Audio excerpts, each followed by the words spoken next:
Sr. Governador.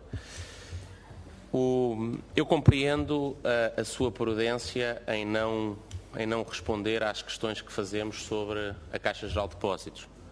Até percebo que isso de alguma forma qualquer resposta poderia significar algum puxão de orelhas ao Ministro das Finanças e compreendemos que não o faça, embora o comportamento às vezes não seja recíproco, e também provavelmente não conseguia que ele, numa altura crítica para o país, que tanta coisa importante no plano financeiro, prefere estar de férias.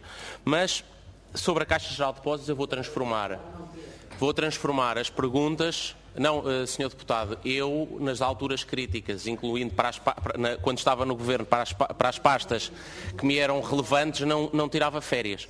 Mas... Senhores deputados, vamos dar condições para que o Sr. Deputado António Leitão Amar faça a intervenção. Eu queria, Sr. Governador, então permitir transformar as perguntas em apelos.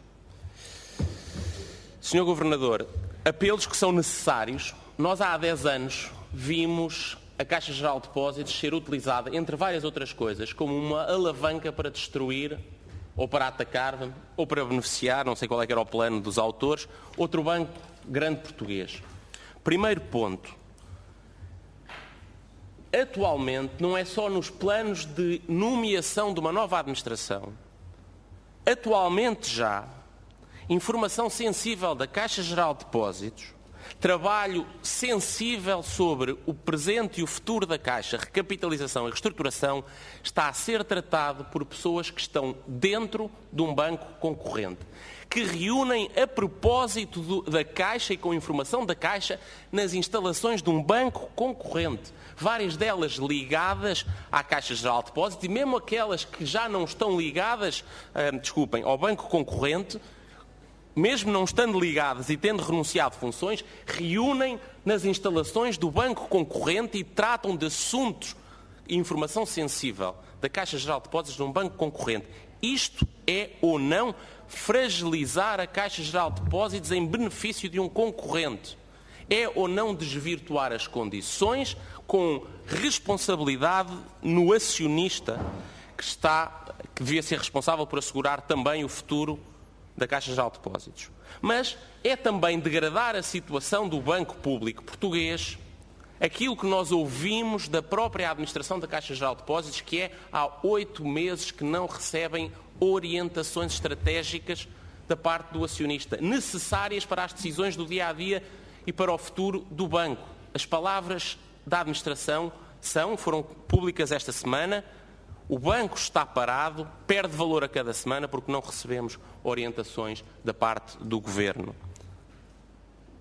Isto somadas às declarações incendiárias sobre a liquidação do novo banco, sobre um buraco que não existe e que não era nenhum buraco na Caixa Geral de Depósitos, feitas pelo responsável da área financeira do Governo, com a cobertura do Primeiro-Ministro, são inaceitáveis, incompreensíveis, e eu apelo, por isso, ao Sr. Governador, que compreende que não queira comentar, que no campo e no âmbito das suas funções, traga serenidade, estabilidade e segurança. Se o Governo é fator de incerteza e de risco, que o Banco de Portugal continue a ser fator de estabilidade e de segurança, porque de governo desgovernado já estamos nós cheios e, infelizmente, o país e os bancos a sofrer.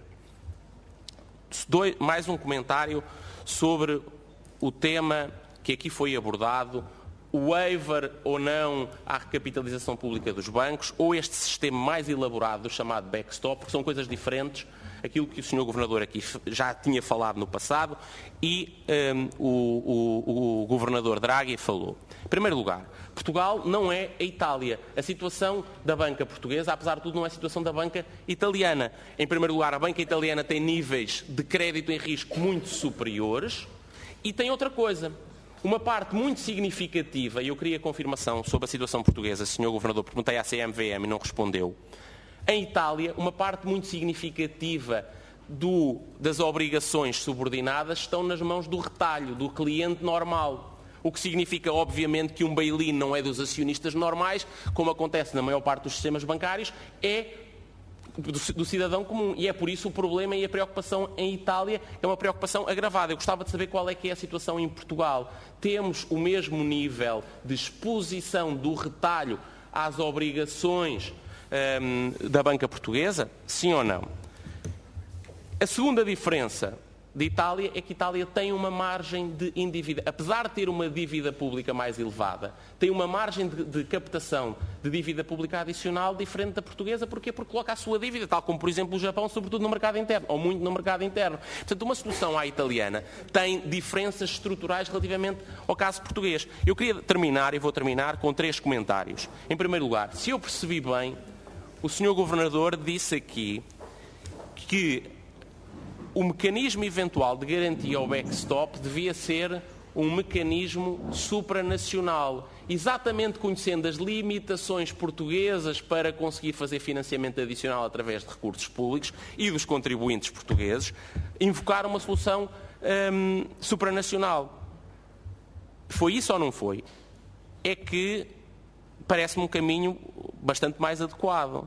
Aliás, também não compreendo porque é que o Fundo Europeu de Garantia de Depósitos, que era essencial como um outro instrumento do mesmo tipo, enfim, bastante diferente, mas do mesmo tipo, ficou pelo caminho no final de 2015 e início de 2016 e do governo português não se ouve uma palavra. Era um dos instrumentos mais importantes. Precisamos de batalhar e por isso é um apelo também.